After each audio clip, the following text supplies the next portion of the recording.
So now let's just talk about total demand for money. Just a tiny information here. Please watch this video lecture in a continuous manner. Abruptly watching this one will not make any sense. So alright, let's begin. Total demand for money means what shall be the demand for money in the economy, and demand comprises of transaction demand, precautionary demand and speculative demands. So definitely transaction and precautionary demand, they are directly related with the income in the economy, because as we already have studied that transaction means how much goods and services shall be transacted in the economy, and precautionary means to meet any unforeseen circumstances. So both these things vary directly with the level of income. Further, author has written that they are inversely related to the interest rate as well, but Keynes was of the view that dominant role is played by the income while determining the precautionary and transaction balance. Interest rate role is there, but it's a very nominal role, very negligible role, so we can simply ignore this very component. But again, whenever we are to explain the relation between transaction balance and the rate of interest, we should not be using the Keynesian concept. There is a separate theory on this by Tobin and Baumol, so we have to refer to that very theory. But either way, just to have a broad understanding, we ought to be knowing that yes, interest rate definitely has some sort of role in determining the precautionary and transaction balance, because interest is the return on the money, and if higher the rate of return is, people will be economizing on the precautionary and transaction balance. So I'm sure we already know what these entire details are. I have already explained this thing in a very detailed manner, so let me just not repeat myself time and again. It would unnecessarily lengthen the video. So alright, just again a tiny disclaimer that I really am assuming that you people already have watched the videos that I have made up till now. Only then it will be beneficial for you to watch this very video, otherwise it will be totally meaningless. Okay, so now we just have put this into an equation sort of manner that alright, money demand is equal to function of income and rate of interest. Alright, and further author has taken the money demand function in a linear format. This is just a simplifying assumption, because we know in the diagram we always draw it as a straight line. So money demand function or money demand curve could be a straight line only if we are taking it as a linear. Linear means a straight line, right? So in this particular manner, if we are to assume that money demand function is a linear, so this shall be our equation, whereas money demand is equal to C0 plus C1y minus C2r, where C1 will be greater than 0 and C2 again will be greater than 0. What does this mean? It simply means that money demand will be equal to directly proportional to level of income to a percentage of income, of course. So for example, we have $100 income and our money demand is, let's say, 2%. If money income goes up, then money demand will not increase to the tune of exact increase in the income. No, it shall be to the tune of certain fraction of the income, and this is what C1 component is. Further, C2 is again that how money demand gonna be changing with a given change in the rate of interest, and then we have a negative sign here, which means that money demand will show a negative relation with the rate of interest. Interest rate goes up, money demand will decline, and interest rate comes down, demand for money will go up. This is it. And C0 is again a intercept sort of thing, that it's not like when we have zero income then there will be no money demand at all. It is just a intercept that even if we have, no matter what the level of income is, what the rate of interest are, there gotta be something as C0. Okay, so don't get too much confused. This is just simple. We just have written it in a linear format. Alright, so let's just read the highlighted portion now. Money demand function as a straight line or a graph. This means what the linear demand function is. The parameter C1 gives the increase in money demand per unit increase in income, and C2 gives the amount by which money demand declines per unit increase in the rate of interest. So declines word is important here and increase word is important here, because we're talking about the proportional relation in income case and we're talking about a negative relation in rate of interest case. Alright, now we are on to the effect of an increase in money supply. No need to read so much. We will be quite okay with this diagram also. So just pause a bit and observe this diagram. This diagram explains everything. We have money demand here. In the bracket we have deliberately written y0, and it means something. It means position of money demand curve shall be fixed by the level of income in the economy. If income is y0, this shall be the money demand position. If income suppose goes up, then maybe we're gonna be having money demand function towards the right side of the existing one.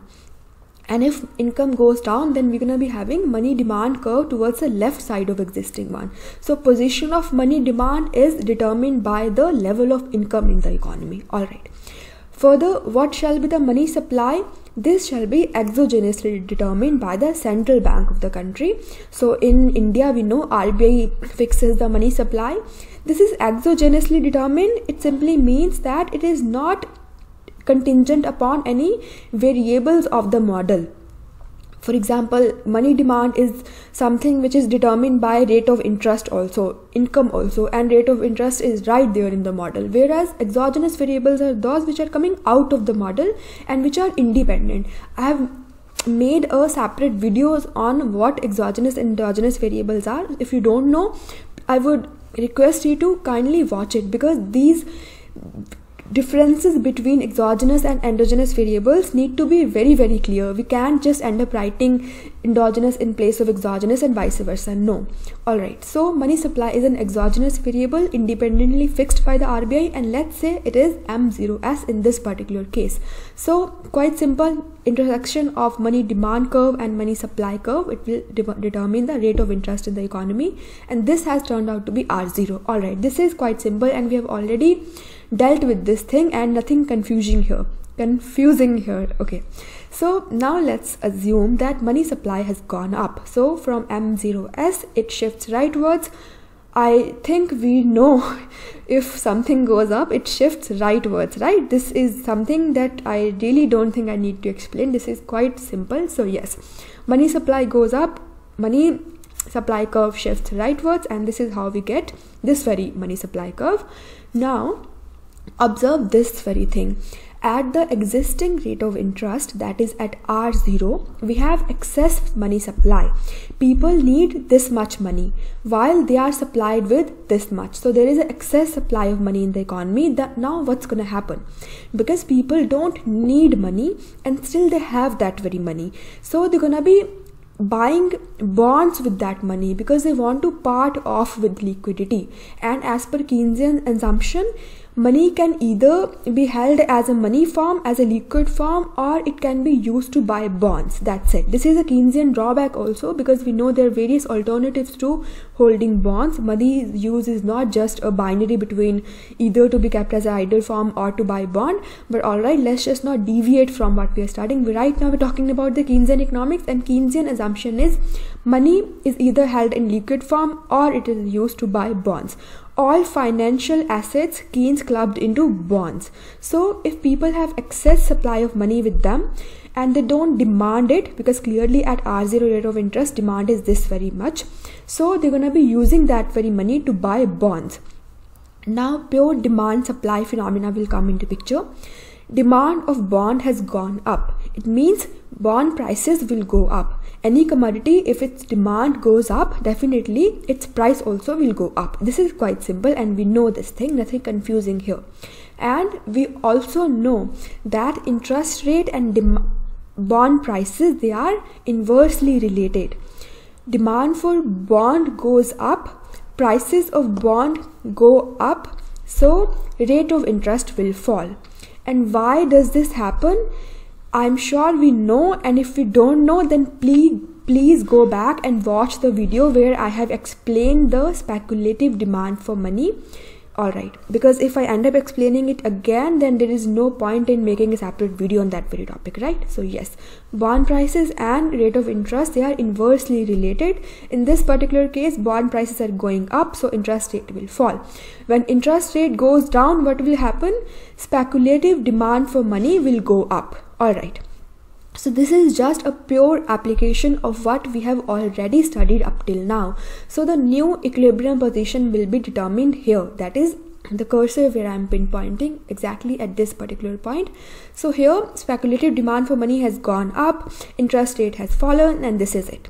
Okay, now I mean, if we are to relate it with the current affairs, that we know that recently RBI has launched Operation what? I just forgot its name. Operation Twist, I think. So RBI has done exact opposite of this. RBI has sucked the money supply from the economy.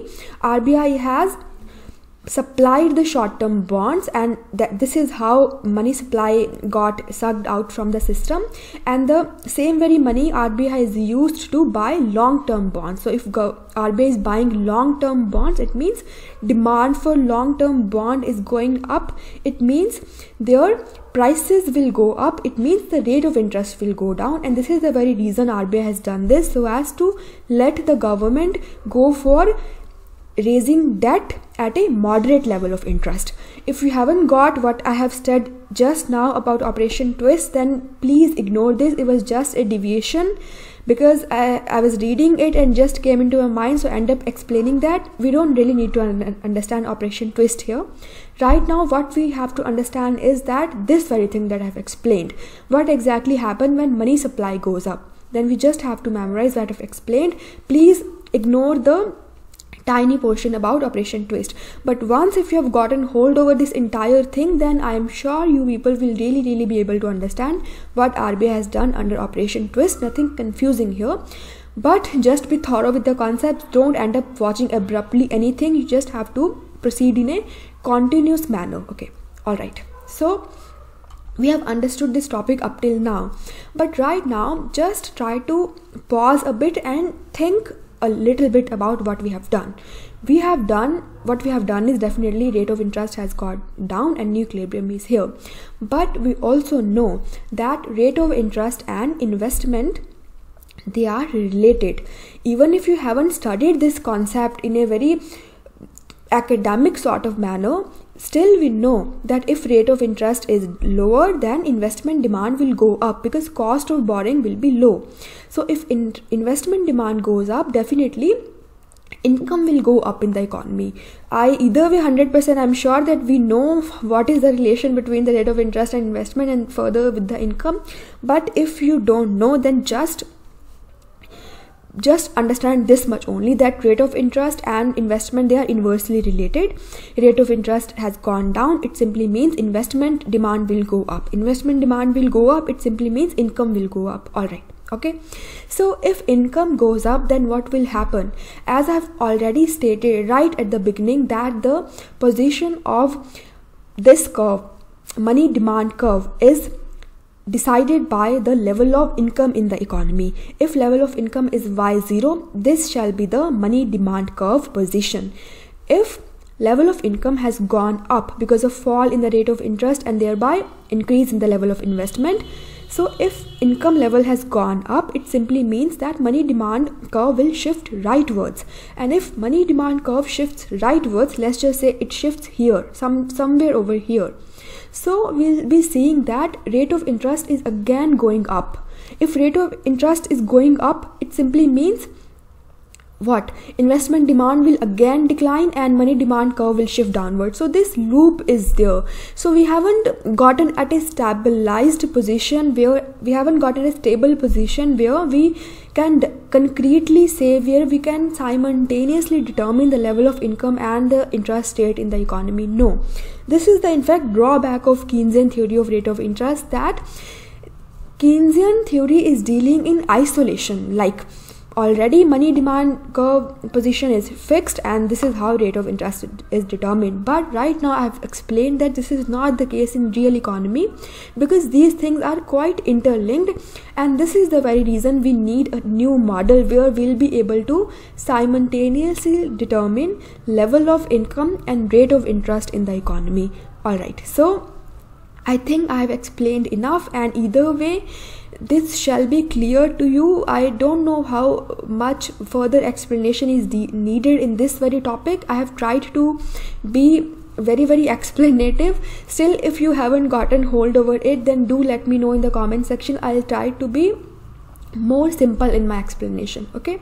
And either way, please read Froyen and deal with this topic in a holistic manner right from the first chapter of Froyen. Okay, watching the videos abruptly and reading the things abruptly will really make entire thing in a very difficult to comprehend. Okay, so proceeding in a step-by-step manner is very, very important. So this is it, friends. Thank you so much for watching. Goodbye.